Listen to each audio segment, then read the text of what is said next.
Hello and welcome. You tuned to The Leg Up, your weekly thoroughbred preview show, best hour of trackside television, presented by the TAB. Looking ahead to this weekend, boys, to a couple of good meetings in New Zealand. Paul, good morning to you. Yeah, morning, Thad. Yeah, looking forward to it. You had a big week?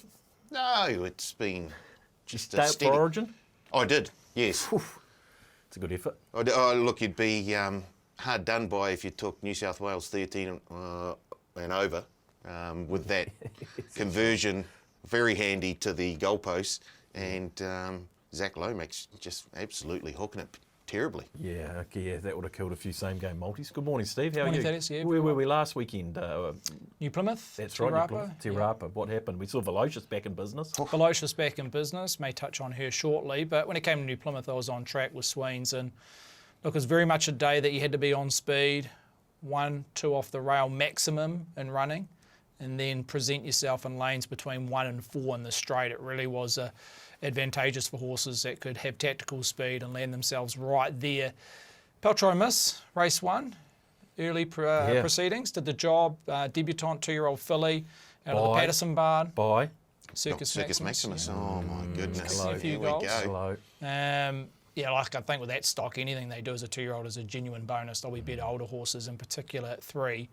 But she's got a little bit of upside about her as we head towards possibly a Castletown or a Ryder Stakes at the back end of the season, so watch out for her. Privy Garden stepping up over 2,000 metres for the first time. On the eye, looked like she got away with soft sectionals to the 600, but she ran along and kicked their brains in, basically. It was a dominant performance by the daughter of So You Think. So, look, 2,000 metres, possibly even further. We know the progeny of So You Think can get over ground and do like a bit of fire out of the track, so it opens a few doors going forward. And as I say, the track, the way it played on Saturday, I'd be bonusing any runner that came back and wide on the day. Okay, and you mentioned I mentioned Velocious because I was impressed or happy more than anything to see her back and barrier blanket. Yeah, well, you got in first. You cleanly jumped off, and that's as soon as you said it last week as well. As soon as that happened, she was going to win. Barrier blanket, Michael McNabb, and shot up the rail and too good. Yeah, a few gear changes. The sedate tempo obviously helped. A lot of races at Te Rapa last Saturday were down to tempo, in particular the open 1,100 metres. Look, Shoes ran them on initially, but then got some soft sectionals mid-race. Again, she was presented to win. The favourite was presented to win, 1 out, 1 back, and the trailing position was there for Velocious. Yeah, the gear changes which you mentioned, including Michael McNabb. But you look back at this preparation as a whole, and early part of her 3-year-old campaign in the springtime, all those runs, you average it out to where she positioned at the 600 metre mark, and it was roughly around about 5.5 lengths, where on Saturday she was less than 2 lengths behind the leader at the 600 metre mark. So, look, it was clearly a best performance in terms of her 3-year-old career, a 92 and change. But remembering when she was a juvenile, she was winning Group 1's Karaka Millions, and she was in the high 90s. So she's not at her best yet. So just reserving judgment to what races they're looking to place her in Brisbane. But if they can place her right, she can win the lower grade stakes races over there. But until she hits those mid to high 90s, she's still 2 or 3 lengths off her juvenile form line. Okay, that's interesting. Let's head north. Say good morning to the 4th member of our team, Hunt and Brendan Popplewell. Morning, BP. Warriors, Rabbits this weekend. Can the roll continue? Good morning, team. Well, yeah, let's hope so. It was a gutsy defeat, wasn't it? Just maybe lacking a little bit in attack just to finish the job against the Raiders. But I guess last week probably giving up that 8-point lead just before half-time was crucial in tough conditions. But really good weekend of racing. Enjoyed the week that we've had so far. We had that Alizé meeting sandwiched in between our races, of course, on Sunday. So it's been a really good week. Pockets are full, so ready to spend up again this weekend, team. I like the sound of that. Oozing confidence. One, Brendan Popplewell, we'll get back to him in a minute. What about the Sunday suite? Paul, we got a refund last week at Ellerslie with Schmooze. Where are we going this week? Wingatui Sunday. Yeah, Wingatui Sunday. So we're going to go to race 8. The code is TLU Cake, TLUCAKE. And it's number 2, Chevron, in race 8 at Wanganui. Just enter the code and then place the fixed odds win bet through your TAB account. And if he finishes 2nd, 3rd or 4th, you'll get your money back up to $20 as bonus cash. First 200 customers, 1 bet per account. It'll be He'll be a go. He won't mind the heavy track. No, he won't mind the heavy track. He's been in good form down Yeah. there. And there's only, how many in the race? There's not too many, is there? I think at the moment there's 10. There might be one or two fewer by the time we get to the start of the race. So it's a pretty smart deal, I would say. Yeah, okay. Use the Sunday Suite, use the code, get on and back Chevron for Sunday if you want to take part in the Leg Up Sunday Suite. BP, we'll come back to you. Maidener of the week time, where have we landed this week? Yeah, there could have been a few that I was going to land with, and there was a few at Ellerslie. I've gone with this race, which is the 6th race from Ellerslie, the maiden over 1,600 metres. Very strong performance by Ngātoia to finish strongly over the top of them. The second horse in this race, out of the Phelan Barn and Chur Nibble, really has to be a bet next time, because from an outside draw, just served it up to Bannon. And I think both of those horses can be a follow out of this race, because it got a little bit tricky at around about the 600 metre mark, where Bannon didn't know if it was going forward, was Chur Nibble going forward. So just got a little bit messy there. There was a concertina through the field. Rob's Mistake. Throw that into your black book as well from back in the field, who finished into 5th position. I just feel as though it's going to be one of those races that you want to peel back the layers on and maybe back those that are finished 2nd, 3rd, 4th, 5th and 6th. And quickly touching on the winner, I think the winner's a horse that'll go up to 2,000 metres plus by Redwood, very strong through the line. So I think there's a bit to follow there out of that race. Well, we know you can find those races, BP, and boy, Ngātoia looked impressive through the line. There is no doubt about that. 2 domestic meetings, Whanganui and Te Rapa. We're going to start at Whanganui, Steve. Let's talk about weather and track conditions and what we might strike tomorrow. The rain's arrived. We're currently a heavy 8, rail true from the 12 to the winning post, remainder out 1 metre. Looked a comparable setup to May the 11th, the previous meeting at Whanganui a few weeks ago, when the rail was out 3 metres to the 1200. Or from the 1200 to the winning post, and the remainder out the 1 metre. That day it was showing the fence to be in run a negative, and lane 6 plus on the turn and further out in the straight was best. So I'm working on the assumption of a similar track on Saturday. So inside barriers, a slight negative possibly. Again, we'll just assess after a few races, but look, I think being that it's a heavy 8 currently, with little chance of an upgrade, we may not get the heavy 10 because the showers are. There's a few specking on Friday, but on race day it looks okay. So hopefully it holds to that heavy 8. But inside draws possibly a negative come race day. Okay, the feature on the card, the AJC Training Stakes, is race number 7, Stephen. Nice weight for age field is this. Headed by Al Jamal at $4, opened at 3.8. In front of Bellardo Boy, the defending champ, at $4.50. Bradman at $7 off a short nose $6.50. Calico's been well supported, currently a break-even result at 7.5. Kapua $7.50 out to 8. Double figures around Pride of Aspen at $10. Enrico won at a longer price at Trentham when resuming a few weeks ago at $15. Chase also at 15. Ears back 21 into 15 there. After running above betting expectation at Trentham. Best of the rest is Chantilly Lace, who goes very well at Whanganui. But look, overall, low on turnover, no clear lead, so it's a market to watch between now and jump. Okay, very wide open market, BP. I do want to start in the Rangatiki Cup, though, and the third favourite is Bradman. Gets back to weight for age here, and I think that will suit. You see a number of competitors. Here's Bellardo Boy as well, who finished 7th in the race. That's the second favourite. They're probably the 2 major ones to highlight. Yeah, I think there's a couple of ways of breaking this race down, and first of all, touching on Bradman's performance.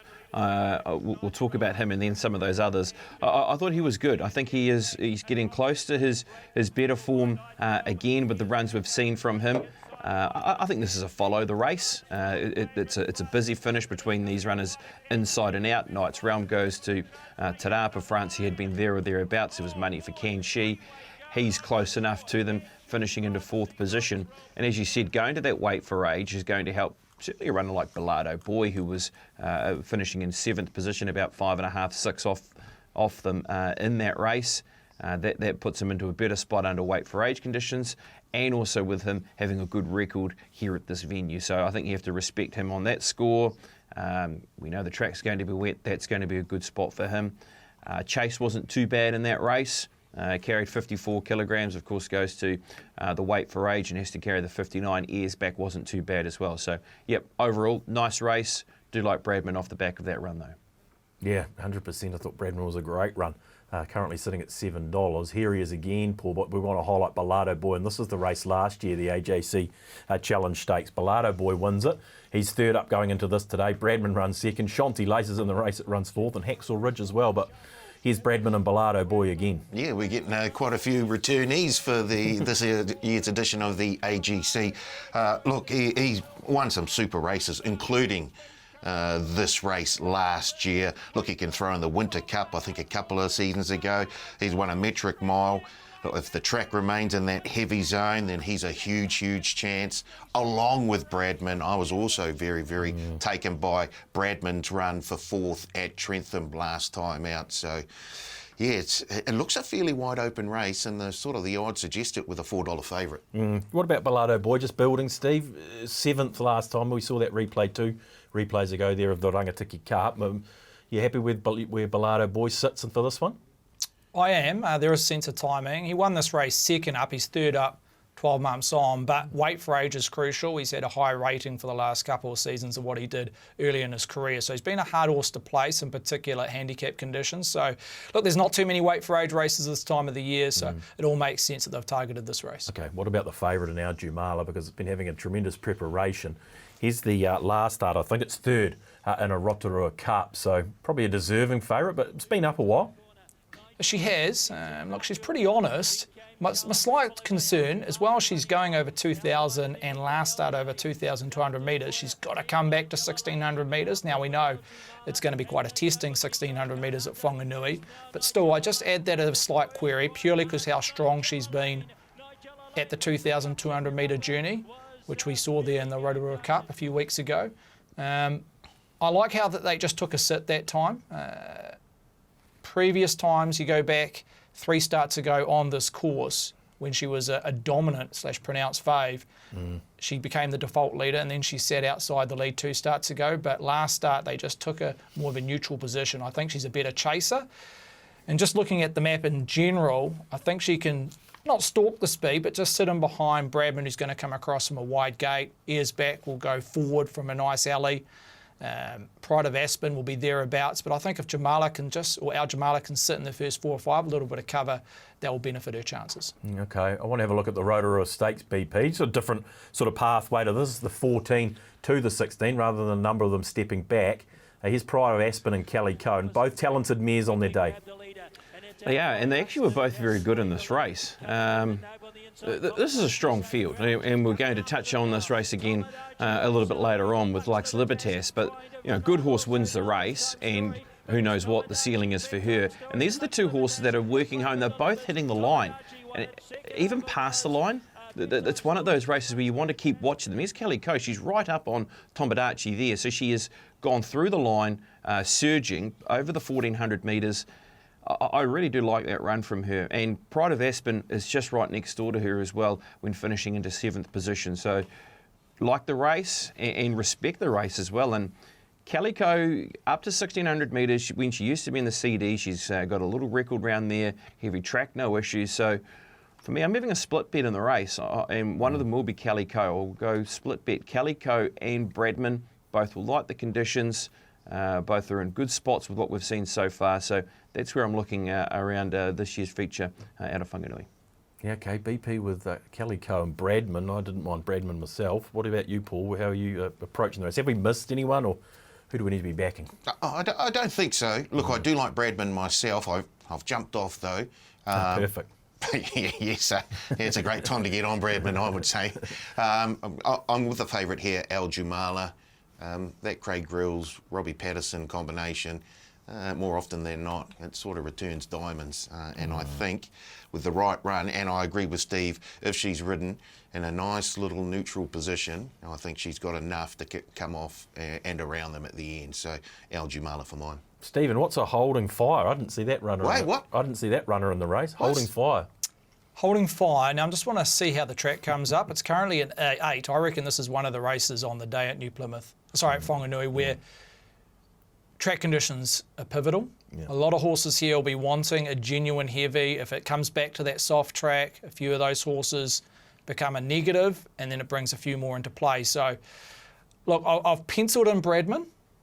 but I'm hoping it stays a heavy 8 and it doesn't get up to a soft 7 or 6. I don't think it's going to get to a 6, but if it gets into that soft track at the back end of the day, that's a slight red flag for Bradman. All his best ratings, his 3 best ratings, happen to be on a genuine heavy 10. Now, he got away with it at Trentham last start. I concede that, but I reckon if he was to win this race at weight for age, and he wasn't far off 12 months ago, he needs everything in his corner, and I think that has to be a heavy track. So I've penciled him in.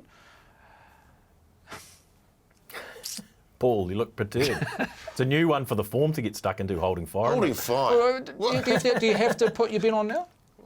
Well, for the punters, you do, yeah. Why? You still got just 24 No, plus hours. he's saying you can back Bradman if the track conditions are right. That's what he's telling the viewers. Holding fire. BP, help me out here. Holding fire. That's French for no bet.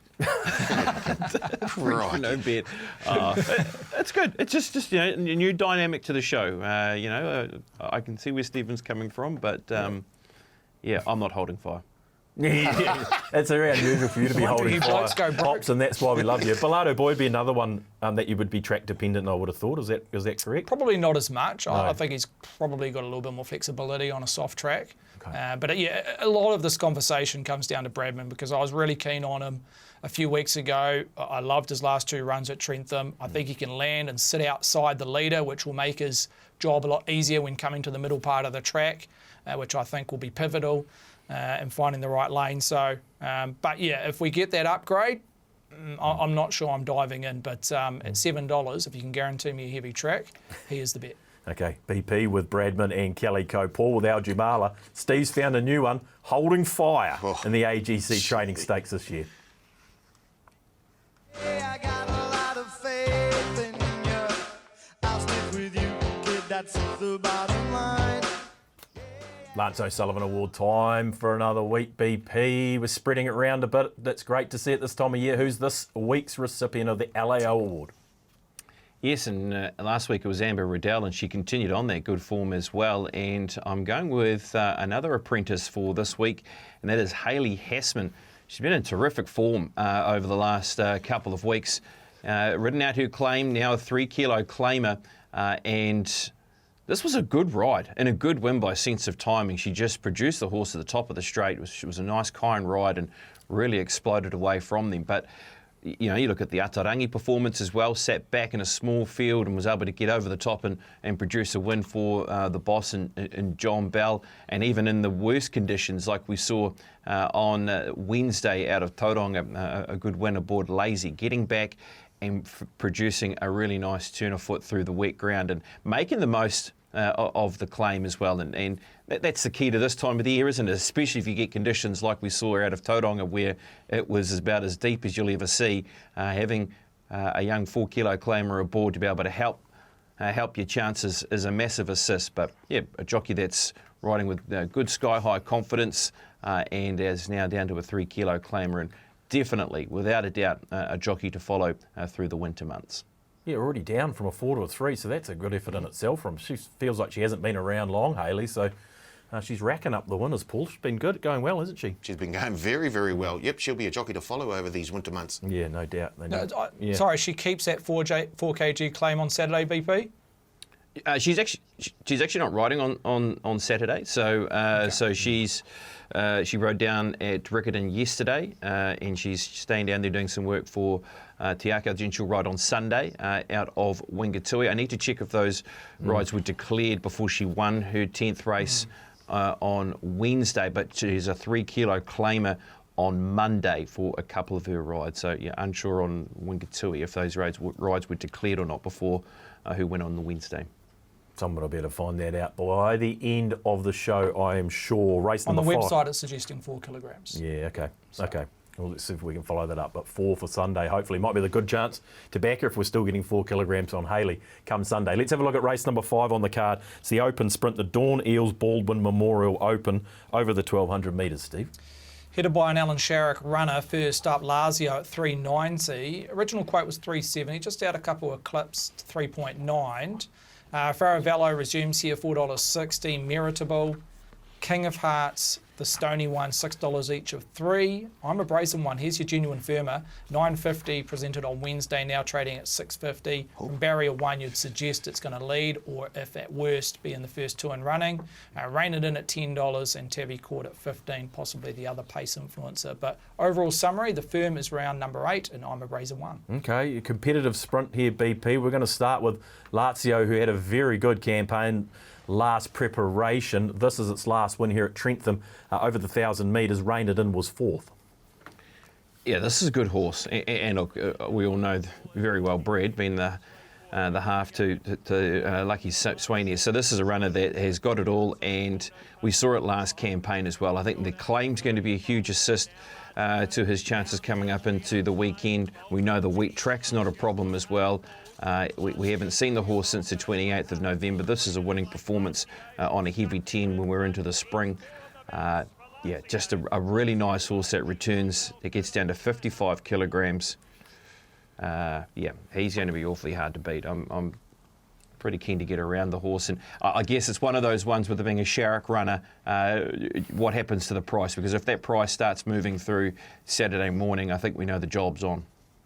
Yeah, exactly. Mike Pater, I'm sure he'll be interviewed on the radio and the track side on Saturday morning, BP. So that might be the green light they need around Lazio. But as you say, the last preparation was very good. What about Faravello, Paul? Now with Royden, and Royden's brought this horse back, but he's had some success with Faravello. This is it trialling up at Foxton just recently.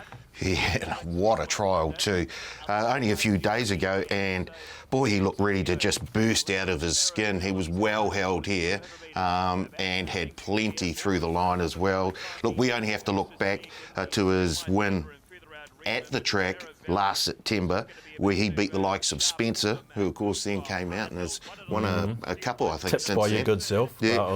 Look, He's a big chance here. I really do like the chances of Faravello here after that trial. Just had winner written all over it for mine, so I won't be holding fire. You haven't taken long to get the shots in. What about the latest open 1,200 metre race from Trentham, Steve, which features a few of them here? Meritable, the Stony one, and Tavi Court. I was impressed with the run of Meritable personally. Tavi Court led them up.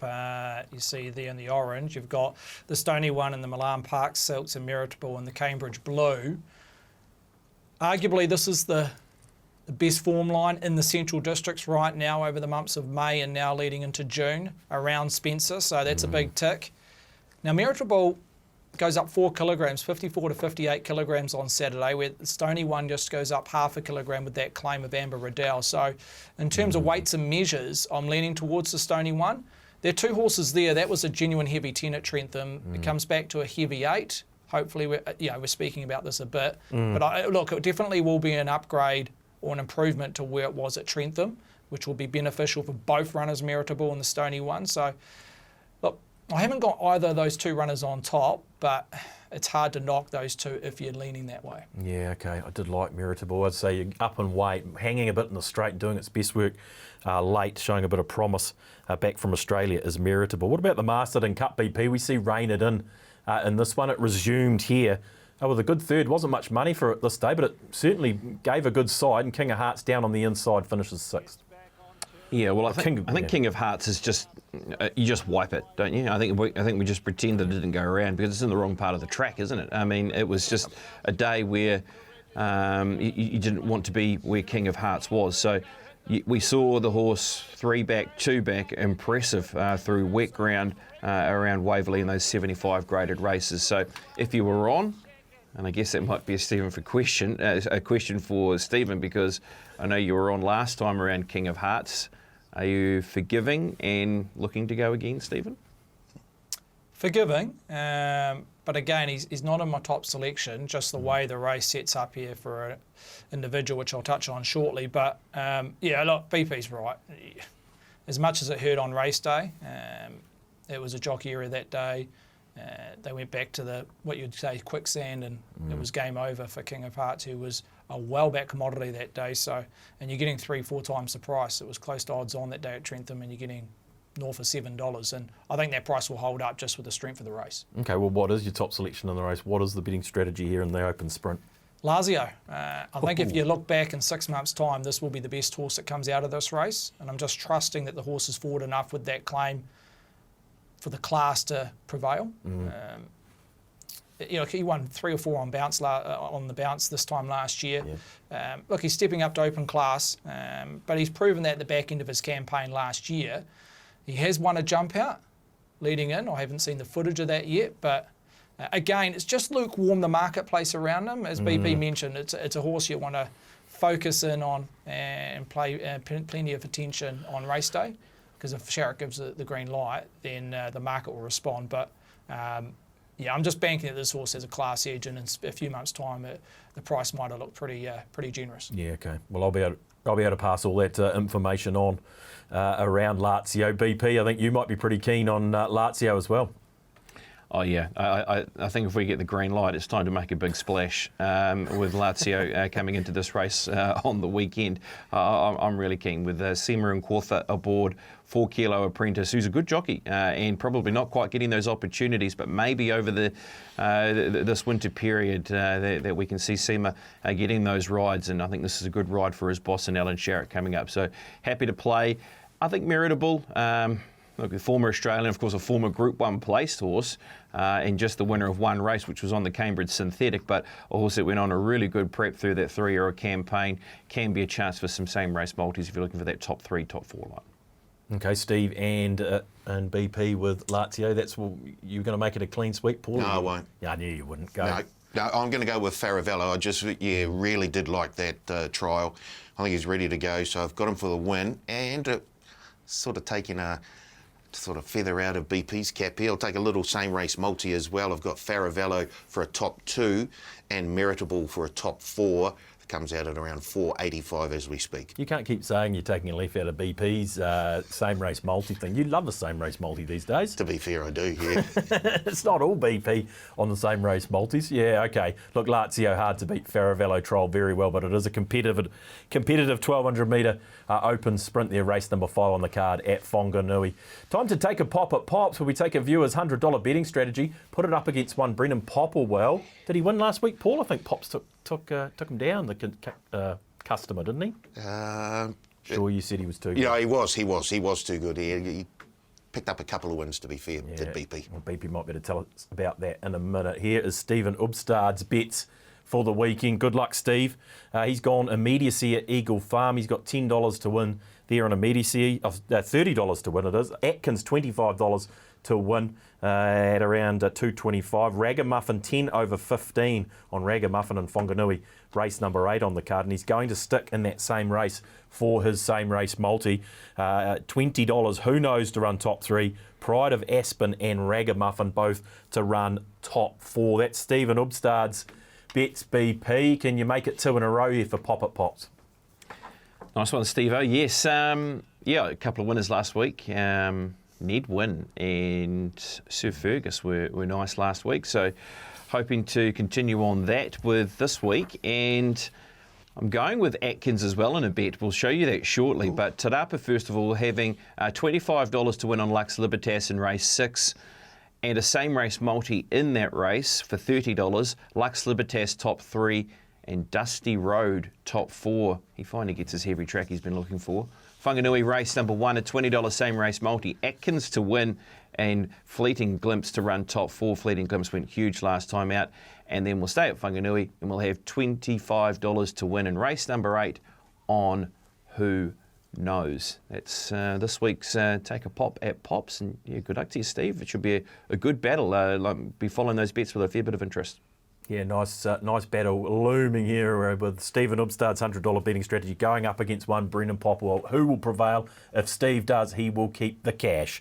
Okay, I think it's time to talk about the People's Boost. And we're going to have the People's Boost. The people have voted via Twitter. This week's People's Boost will be Who Knows?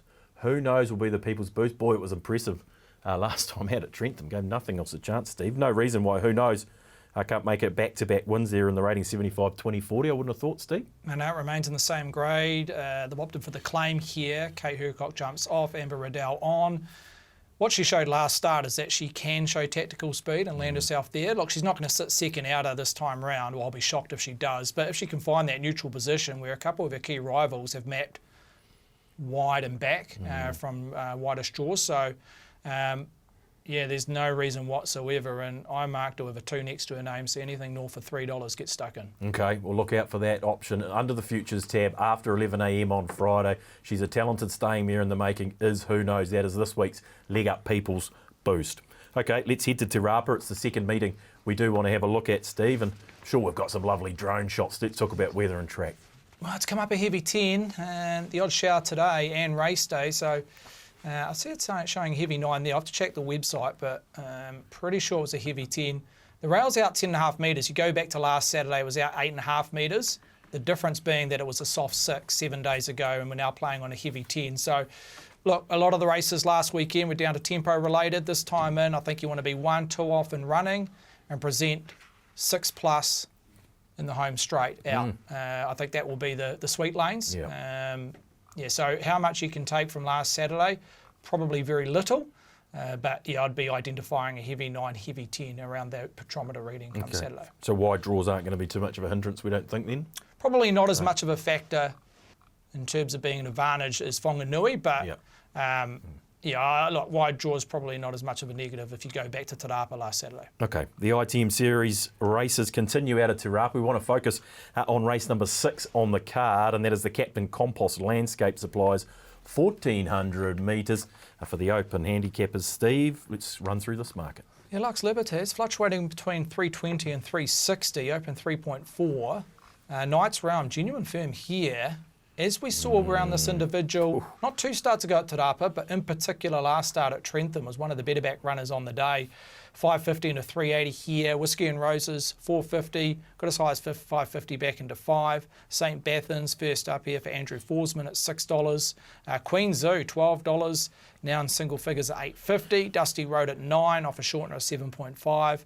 Lavachi at $15. Carmen Line, 21. Best of the rest is Electric Time at 23. So your 2 firmers are Knights Realm and Queen Zoo, but in terms of dollars invested, Lux Libertas is the number 1 seed there. We know she's a popular mare as Lux Libertas BP, and we have seen this race already today, but we want to go back to the Rotorua Stakes where there's a lot of money for her this day. She finishes 3rd, Carmen Line down on the inside 8th, but Lux Libertas back to her happy hunting ground perhaps tomorrow. Yeah, for sure. And look, this was still a good performance, wasn't it? Tomodachi cut the corner. It was a great ride on the superior horse in the race. She went into this race, Lux Libertas, with all those heavy track stats, unbeaten on heavy ground, and that was the first time that she was actually beaten on a heavy surface. But she wasn't disgraced at the same time. So I think there's a lot of merit with what she's been able to do there. She comes back to a track that she knows oh so well in Te Rapa, and also gets the track conditions that she is looking for. So she is the one to beat. There is a couple of others here, though, I think you do have to be wary of, and I'm very wary of that market move around Knights Realm. You've only got to go back 2 starts ago, as Stephen pointed out, a huge market mover and nearly pulled it off at a good price when only beaten right on the line by Cannon Hill. Has backed it up again since in the Rangatike Gold Cup and behind Francie. So it's just a horse that's in a great space at the moment. Enjoys the conditions that will be presented and the track surface. So Knights Realm, your big danger, but yeah, Lux Libertas, with those heavy track conditions and on-course stats, will be the one to beat. Yeah, okay. No, 100%. She's going to get everything in her favour, is Lux Libertas. I want to have a look at the Open 14 from Ellerslie, Paul. It was back in the middle of May, so a couple of weeks ago now, but Dusty Road was second up here, finishes 4th, and the 3-year-old, again, will add some interest in Whiskey and Roses. What do we make of these 2 horses? Yeah, well, Dusty Road did it pretty tough here, was 3 wide for the majority of the trip, but stuck on well. Gets a 3 kilo claim with Liam Cowrie on board at this time in. Whiskey and Roses, he's a very, very interesting runner. Look, he had no luck whatsoever in this race. He got boxed in, I think, by Rudyard just at the moment. I think Taylor Mitchell was looking to pull out and have a go, and he looked like he had a wee bit in the tank as well, and just could not find any racing room whatsoever. So yeah, I really do like the chances of Whiskey and Roses this time, and I thought one of the most unluckiest runs of the week. Well, back on a heavy track too, I guess will help. Very much so. Yeah, what do you do with the 3-year-old here, Steve? Do you put, Paul's highlighted as being unlucky. Can it measure up to this company? And we're going to get to the heavy track, you'd think. 100% it can. Yeah. If it brings its Cambridge Breeders form line, it's the horse to beat in my eye. In particular, back on a heavy track and left-handed. I think he's better slightly left-handed than right-handed. And Ellerslie, look, evidence was there. That's one of the best lasts you ever see, 10 of 10. Whiskey and Roses, he just got no chance all the way up the straight at HQ, so it's just a total forgive. Drawn barrier 4, Vinnie Colgan, he'll have options. He can land the horse just off speed. Yeah, I'll talk about him in more depth shortly, but yeah, I definitely wouldn't be ruling him out. Okay, well, I know what that means. Okay, what about the market mover here in Knight's Realm? You mentioned this plunge that almost came off at Ellerslie, started around $2.20, I think, in this market, and nearly got the job done, Knight's Realm. Yeah, well, look, we've touched on this race when we were just going over the Whanganui feature, but look, it's a race that was run at a really strong tempo. You see there to the 600, over 10 lengths above open class. But again, it was a race that was dominated by on-speed runners outside Kanshi, who was in the yellow coming down the outer. But the first 3 or 4 were kind of much in that spot in running. So it's hard to gauge where the best spot was in terms of how the race unfolded in terms of tempo. But look, he's going to land himself on speed. He may not get the lead as he did 2 starts ago at Te Rapa. I think Electric Time from barrier 2 with that claim is the possible leader. But that's no knock. Knight's Realm with Michael McNabb aboard can come across, sit outside lead. He's pretty flexible there, but overall he wants to be on speed. But yeah, just the heavy 10 is a slight red flag. I think I would have preferred this horse's chances if it was possibly racing on a better side of soft. Yeah, okay. I mean, we see these plunges on horses and sometimes they continue to happen. It's a bit of a trend, isn't it, around certain sort of horses. You see this a bit, don't you? You do. Like I say, you divide the marketplace in 2. You've got the marketplace from Wednesday to Friday, and then basically it's a brand new marketplace on race day. Open the door and refresh, because a lot what has unfolded on the Wednesday, Thursday, Friday is irrelevant. There's only a small percentage, maybe 10% of the marketplace that is relevant for race day that happens on the Thursday and Friday. And in particular, that last 5 minutes, which we always touch on, is vital, which you bring up consistently on a race day on a Saturday. So it will be interesting. I feel like he's found his bottom price, and if you're not on Knight's Realm now, then you just wait. I think there's enough depth in this race and a lot of horses that are proven on the heavy 10 that it will get some support on race day, which means that something will have to tell, and it could be Knight's Realm getting back out to the original price. Well, you're a fan of the horse as well, so I mean, you'd be spruiking it if you thought the $3.80 was good value. So yeah, exactly. I marked him closer to $5. So, like I say, he probably starts somewhere between 4 and 5. Yeah. The traders will respect that firm because they've made that firm not on weight of money, it's more on smart money. But again, will that smart money hold up on race day? I'm not too sure on a heavy 10. Okay, and one of these horses that will make it extremely competitive, BP, is St. Bathans resuming. Here's the trial of St. Bathans. We know what a good galloper he is on wet ground. Yeah, and of course this was just during the week on Tuesday on off ground, so it's a nice trial to prep him up for Saturday's assignment, where he finishes into 3rd position over 850 metres, so it should set him up nicely. He'll get through heavy ground, and off that, down to 53 kilos with Rehan aboard, who's riding well. Definitely can be a competitor. It's a good race. Look, this is a really good race of winter gallopers that are looking for wet ground. Horses like Whiskey and Roses, who makes this race very interesting. Vinnie Colgan takes a ride too on this horse. Vinnie's had 6 rides on Whiskey and Roses for 2 wins and a second. The second was in the Sart Memorial on a heavy surface, where of course he split Savaglee and Captured by Love, who then went on to win the Guineas, 1,000 and 2,000 Guineas of this season. So it's great form if you look at it from that point of view as well, with the heavy track stats for Whiskey and Roses. All saying that though, I'm going with Lux Libertas as my top selection off the back of her run last time out. She hasn't won since She did win here, of course, in that maiden as at race on Livermore Day that was moved, but she has had 2 stakes placings in between the victory and where she is, of course, last start, and also that placing where she was bombed by La Creek in the Auckland Thoroughbred Breeders around Pukekohe Park. So I'll run with her, and Dusty Road to maybe run a cheeky race on a heavy surface in a same race multi to run top 4. Yeah, I like it, BP. Paul, what are you thinking here? I'm thinking you might be lining up with Steve here, which makes me a bit nervous. What's your selection? I'm on Whiskey and Roses. Yes, please. I'll have some. I just put a line through that last start. Just had no luck whatsoever and looked like it was just ready to burst. So I hope it does. If it gets a wee bit of luck this time, I think we might be going. You'd have nothing to add here, Steve, off the back of that recommendation, Whiskey and Roses. Well, my process, to be honest, I backed them in the Cambridge Breeders. I backed 2 horses that day, and he was one of them. 1x2, 1x3 play because he was dangling at double figures. And that was on the back of a very good resuming run at Te Rapa a few weeks prior. Both those runs were on soft tracks, on the better side of soft, I think soft 5 to be particular. But leading into the Cambridge Breeders, there was the odd shower forecast, and I said, gee, he's going to be a top bet if the rain comes. Now, it never came that day, but I still backed him, and he ran a really good race. And then Alizé, you forget. So I'd be ill if he won this race knowing that he is finally on a heavy track. So just trusting that these 3-year-olds this time of the year, these stakes perform 3-year-olds, they're pretty well weighted because the handicapper doesn't drill the ratings into them. He's still rated a 73. Now, we know as he gets to an older horse, he's a genuine open class horse, so that rating will fly. But being a 3-year-old, they can be quite soft on their ratings, and he's well placed with 54 on his back at the back end of this season. So I'm pretty keen for him. And like I say, Vinny will have options from barrier 4. Okay, Paul and Steve with Whiskey and Roses. BP with Lux Libertas in a very competitive 1400 metre race.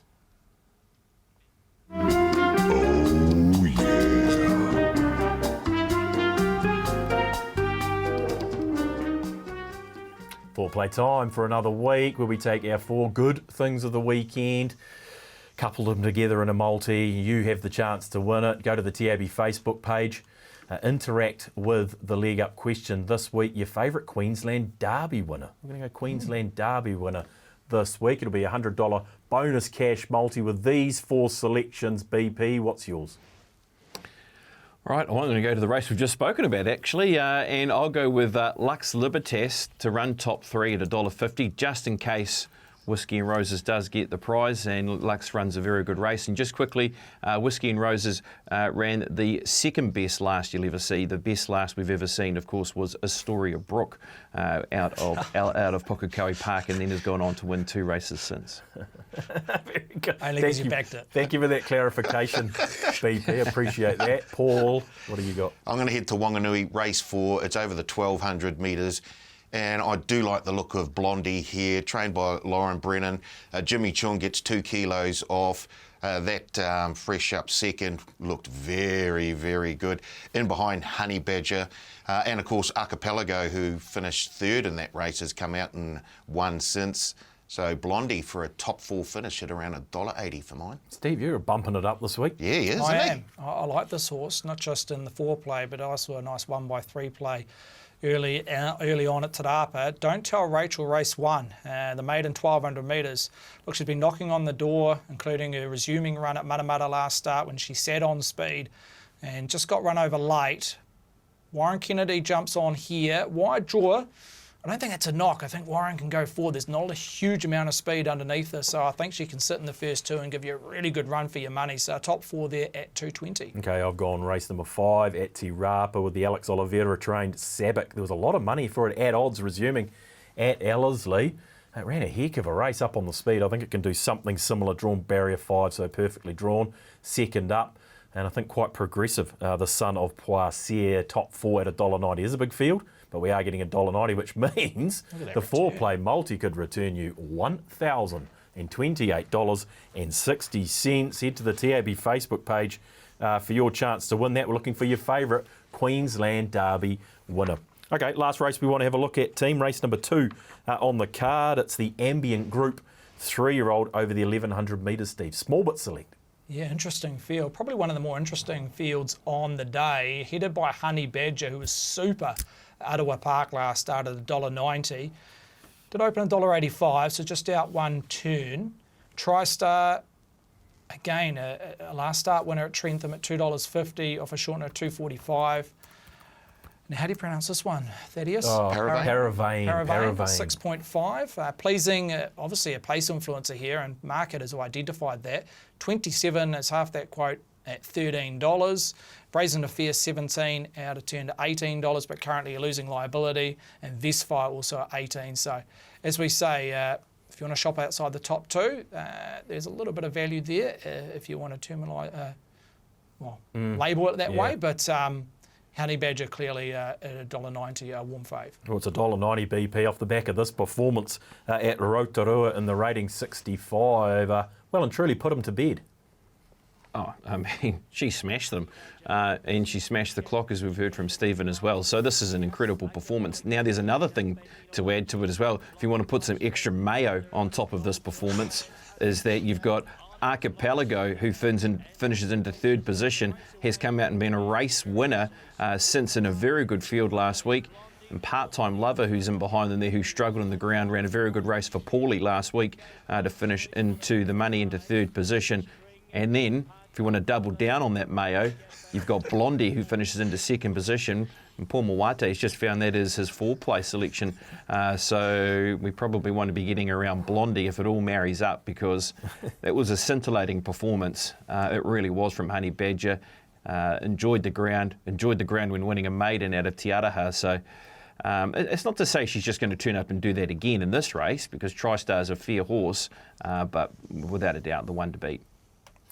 Yeah, it was super impressive. The Honey Badger, Nick Cummings. He was a Western Australian winger, wasn't he, the Honey Badger? Yeah, with a bit of BP double mayo. Jeez, plenty of mayo. Yeah, I don't mind that. We're going to be swimming in it. I do like the sound of it. What about TriStar, Paul? This is the one. One O'Sullivan Scott run a trek to Trentham. You'd expect that this was probably going to happen. Yeah, well, you would expect, and the punters certainly did suspect that, because they came for her. It was a nice ride too, and once she got that room, she just started to unleash, and I really like the way that she finished off on the Champagne turf. Look, if she brings this sort of form to the races on Saturday, she will be very, very hard to beat. And I think we're getting, it's not the worst price out at around $2.50, probably because of all the interest around the favourite and Honey Badger. And of course it's an odd surge race, as every single race is on Saturday at Te Rapa. So if the money comes for Honey Badger, then I think we'll see a little bit of drift on TriStar, and I think she's certainly worth a go. Yeah, okay. It's going to be interesting. I want to have a look at the Te Akau 3-year-olds here, Steve. I want to start with Paravane. This is winning the maiden at Ellerslie last time out. Yeah, she resumed here this day after having one run in December. And beautifully bred. She's a half to sort of state. She's a young sire on the move at Cambridge Stud. But look, this one's by Merchant Navy. Look, in terms of tempo this day and race shape, it all unfolded perfectly for her. They've walked to the 600. She was on speed / leader, and she's run away with them. Embossed, who I've got a bit of time for, ran into second there and was super unlucky at Ellerslie on Sunday, whenever it was. But yeah, look, I think she's got a bit of upside. We don't know how high that ceiling is. She's very lightly raced, as I say. She's only had the couple of runs. She's drawn barrier 4. I'm sure she'll put herself in the race. And at this stage, I know there's syndicate involved, but she is clearly the best back runner in terms of dollars invested. So naturally, with that lay price, she's the biggest liability for the tab. Yeah, okay, it's interesting. I mean, obviously it looks like Paravane's the number 1 seed, BP, but this other filly, Brazen Affair, put together a nice second on the Cambridge Synthetic last time out, I thought. Yeah, look, impeded by a fallen runner in this race as well. It's had a tie back, has Brazen Affair, but there was some expectation that this horse was ready to go. Now, off the back of a trial which was very good through wet ground, just had to try and hustle towards that closer part of the rail, and I actually thought she ran a decent race. George Rook takes the ride. There could be a play here if you're looking for same race multis. Now, when we're talking same race multis for this race, you could look to play one where if you're undecided between TriStar or Honey Badger, take them both the top 2 and then find one other runner to finish into top 4. Now, it's only a 6-horse field, so if I've got it just quickly in front of me, those 2 with Brazen Affair, what's that going to spit at me? $4.40. Both those to run top 2, Brazen Affair. So that's just one option around the race. 205 for the Quinella either on a TriStar Honey Badger as well, if you're liking that too. So a small field. I think there's still a number of ways we can break this down and try and make some money. I love it when BP gets technical with the same race multis, Paul. I knew. We didn't have to wait. No, brilliant. Yeah, okay. What's your final thoughts here? Who are you thinking going to win the race, or how are you betting into it? I'm going TriStar. I was very, very impressed with how she went last time out. Gets 3 kilos off, down to 54. Look, just at the price now. I'd take the 250 now, but I'll have another little nibble on Saturday if she drifts. Yeah, okay. I reckon she drifts. She drifts. What, you're just in purely Honey Badger around this shortened? fat number that Honey Badger put up at Ottawa Park. Now, Ottawa Park, heavy 10, you go to Te Rapa, completely different surfaces, even though the pentrometer reading will be the same. If you look at the performance ratings as a whole around Honey Badger, that last start, 93.2, does stand out in an island compared to the rest of her ratings, which was mid to high 80s. So always like a horse to back up those numbers to suggest with confidence that she can replicate that. I've got no doubt she'll regress. There's no doubt she'll regress from that 93.2 she put up at Ottawa Park. But on rating, she sits at 93.2. Now, TriStar hit 86 at Trentham. So 2 rating points converts to 1 length. So she comes into this race on the last start ratings 6 lengths superior to TriStar. Now, that gives her a little bit of room and comfortability to just regress and still get the job done. And just with that fat number, the pros will identify that and will hold that price up and possibly get deeper into the red where TriStar will have to give and go out closer to $3. Okay, so you're a Honey Badger all the way. Yeah, I'm with Honey Badger. Like I say, she won't put up that number again, or I doubt she'll put that number up at Te Rapa, but again, she doesn't have to. Okay, Steve and BP with Honey Badger. Paul taking them on with the O'Sullivan Scott trained TriStar. Wexford massive. But BP suggesting it's a haven for same race multis and plenty of mayo in the race as well. Okay, best bet time for another week. Now, there's something in the script here I'm not going to read out, but it's time to recap our best bets for another week, sadly. Best bet time for another week on the leg up with us. As always, we're striving for 4 winners, BP. You had a miss last week, but you strike at 50%. Surely we get on your best bet this week. Well, I'll go with Ned Wynn as my best bet this week, Thad. Oh, incredible leap at the last by Nedwin. He's going to charge away and win easy.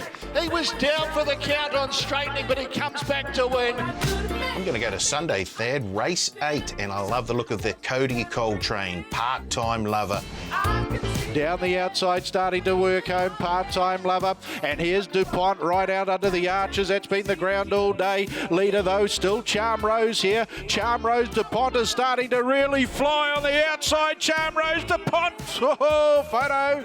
And it's a very tight one. Charm Rose, DuPont made it very interesting on the line. Part-time lover. I'll head to Te Rapa race 8 to the open 1100 metres. Number 7, the current favourite, Pukuru Gold. Pokeroo Gold is wider. Velocious goes to Shoes, and she's back today. Velocious goes on to beat Shoes at 3rd, Pokeroo Gold. Gone to New Plymouth race 3. I'm with the Danica guy, trained live on air, ridden by Amber Riddell. Coming for Jamaica Farewell, jumping up out of the ground, but Summer Breeze still in front, and Summer Breeze, a local win to beat Jamaica Farewell 3rd, Arcadian Inks, followed by Foursquare Pete I Dodula, Maliki live on air.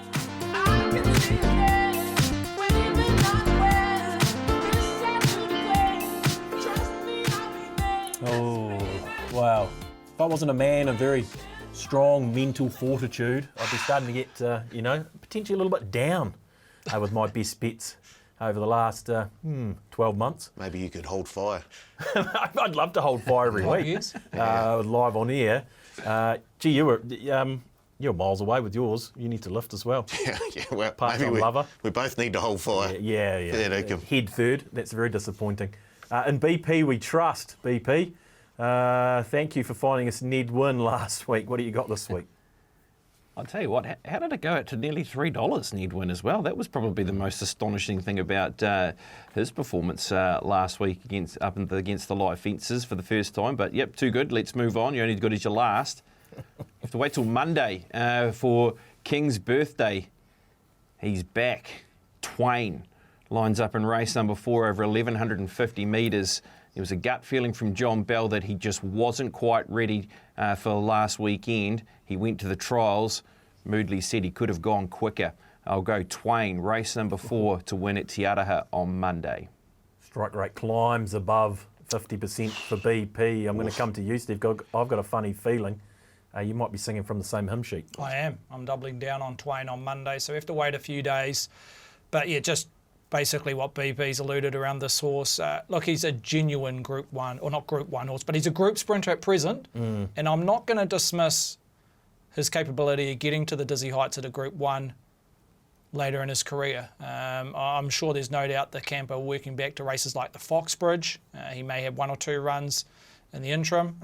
But look, he's a genuine sprinter on the up. And we saw that last preparation. So, look, I would have had a little bit of reservations if there was rain on the day, as we know that can be a leveller. But if it's a holding track and it's a heavy track, he should get through it in class B too good. Okay, doubling up the boys on Twain. Now we get to the low runners now, Paul. We've got Te Rapa Wanganui on Saturday. We've got Wingatui on Sunday. Te Aroha on Monday. And you both find the same. Well, what I will say, just have a look at those numbers, the POTs and the strike rates. Yeah, exactly. And then come back to me. Well, we probably shouldn't even show this. What's your best bet, Paul? Right, let's go Blondie. Yes, indeedy. Look, I was very, very encouraged by the way she came back with that runner-up performance. The heavy track won't be a problem. Look, there's a whole lot of form in and around her in that last start second. So that's BP's Mayo, isn't it? It's the Mayo, yeah. A little bit of mustard as well, please. Yeah, okay. Look, for what it's worth, I'm starting to swing for the fences now late in the season. I've gone to race 6 at Te Rapa. I'm with Dusty Road. I loved his run. He toughed it out. There was no money for him to stay at Te Rapa. He was second up on a track which was too good for him and with a big weight, and he boxed on remarkably well to finish right there in the money. So I think with the heavy track, he gets the 3 kg claim of Liam Cowrie.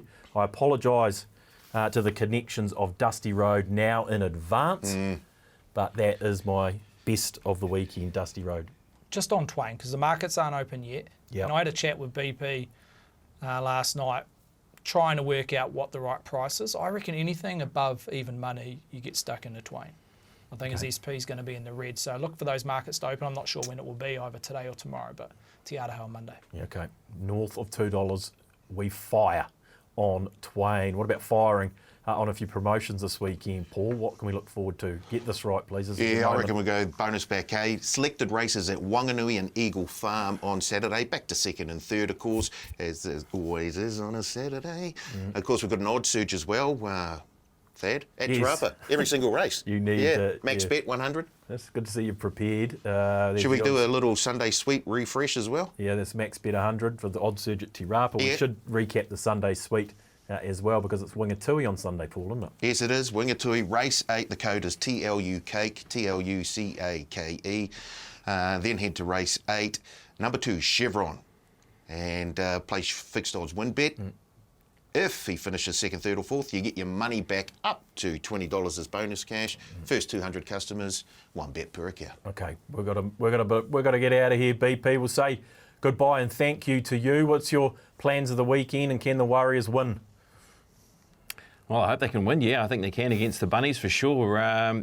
Weekend off this weekend, team, so won't be on track on Saturday, so I'll have to try and come up with something to do. What am I going to do? I'm actually heading to Te Rapa on Saturday, going to go to a fundraiser at the races and get involved. So looking forward to that. So yeah, can't wait to be there as a punter tomorrow, and then of course working on Monday. Olakau'atu to score a try against the Brisbane Broncos. He's due. He was in amongst the New South Wales Blues team this week. 295 to be able to try and keep our run going with our 2-scorer try scorer in the NRL. Yeah, I love it. BP gets a day off, heads to the races. Thank you, boys. We've got to go. Are you at Whanganui? I am, yeah, with Swains. We'll give all the lowdown at the top of the day, how the track's going to play. Thanks for your efforts as always, Paul. Yep, big game down here, Moana Pacifica, Hurricanes. Yeah, that will be interesting. A lot to look forward to over the weekend. Thank you for joining us again on the Leg Up. We'll see you in 7 days' time.